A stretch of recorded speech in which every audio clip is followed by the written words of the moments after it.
Pixar's most debated sequel.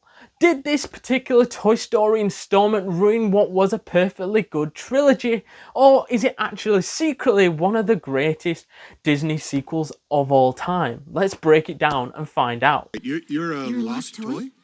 That's awful. Great, huh?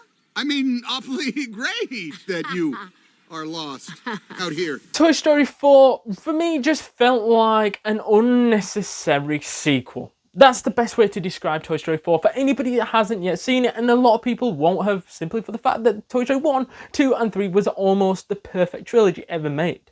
Let us know down in the comments down below if there's any other perfect trilogies out there which are better than the Toy Story 3 before it became 4. Because for me, I think Toy Story 4 just tried to bring back characters which had already settled, tried to bring back a story which would already be closed, so it was always doomed from the get-go. Having Bonnie now take the toy, we thought that this would be a step in the right direction.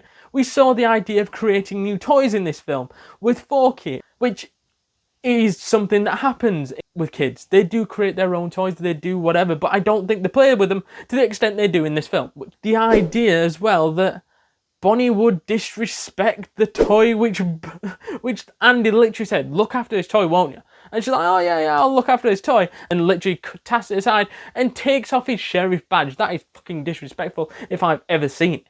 Without going into too much detail of why the story is bewilderingly shit and why we're having to chase after a spork and the rest of it, I think people of this generation might enjoy this film. But for me personally, the first three just felt respectful, honest, and true.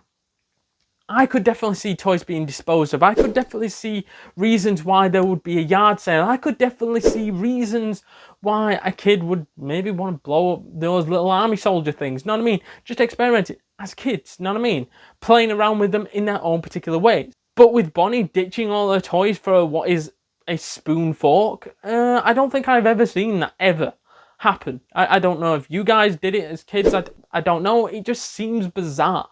And then the whole idea of chasing after a toy in a charity shop and all this just seems a little bit far-fetched. The only good things that I'd say about this film is Gabby. We gotta go. You can't leave yet. You have what I need. Right inside there. She felt like a villain, not that's really an evil villain like Lotso. She's literally just wanting the chance to be played with because her voice disc is broken. Even though on the outside she looks fixed, she looks normal, whatever, her voice box is broken, which means that she's now at a disadvantage to everybody else to be played with. This kind of storyline was the best thing about this film. However, for those that remember when this film sort of came out, you remember that the main selling point of this film was Bo Peep's return. Even though, did we really need this character back? I mean, it had been that long ago since Toy Story 2. They brought her out in Toy Story 3 because I think the actor might have died. I could be wrong. Let me know down in the comments down below. And then that's why they replaced her voice in the new one. For me, we didn't really need her character back. It made sense for characters to go and to come in. It didn't really need to be like a full explanation. If Woody had disappeared, I think maybe then you'd need an explanation because he was from the very beginning.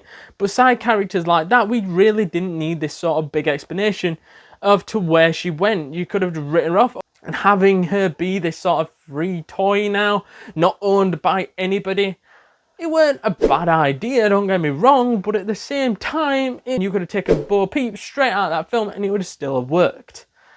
Did it kind of work? It did to an extent, but it could have been 10 times better if they'd have just fucking left it alone. The whole ending for me is the thing that pisses me off. I get it, you knew Bo Peep for a very long time beforehand, but it's just simple. Just say, don't be stupid, we'll come together. It's a new toy for Bonnie to play with, and now they've wrote themselves into a corner in which Toy Story 5 is going to be very interesting. You're going to have to make a Toy Story 5 to sort this shit out.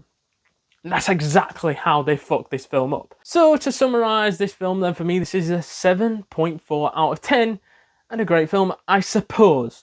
Even though I've dissed it, the quality of the film isn't that bad. It's the actions in the film that stop me from watching this film as often as I probably should. And do let us know down in those comments down below what you guys think. And if you haven't yet seen our Toy Story movie review, then go check that out right now.